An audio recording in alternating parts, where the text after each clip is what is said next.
Jekk irridu il-paċi fl-Ewropa irridu nsaħħu id-difiża tagħna. Dan kien messaġġ ewlieni li għadda Manfred Weber, il-kap tal-Partit Popolari Ewropew l-IPP, waqt konferenza l-aħbarijiet mill-Parlament Ewropew fi Strasburgu.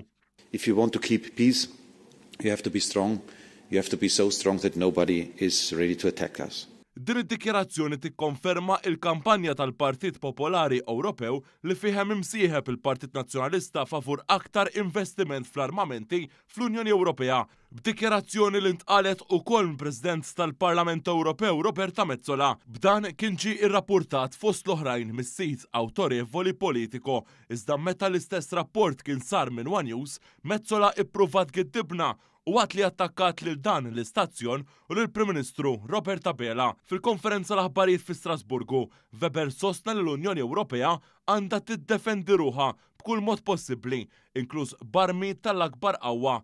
Tenna li dan għandu jseħħ malaj kemm jista' jkun. We discover the limits of Europe's preparedness to war and to conflicts, and that's why we have to quickly upgrade our capacities.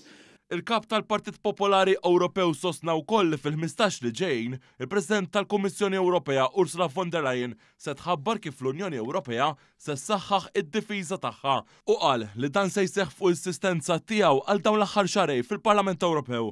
Ix-xahar li għadda Manfred Weber, il-ħabib ta' Roberta Metsola, David Casa u Simon Busuttin li hu s-segretarju tiegħu kien qal li l-Ewropa tmur għall-gwerra kontra Russja b'armi nukleari.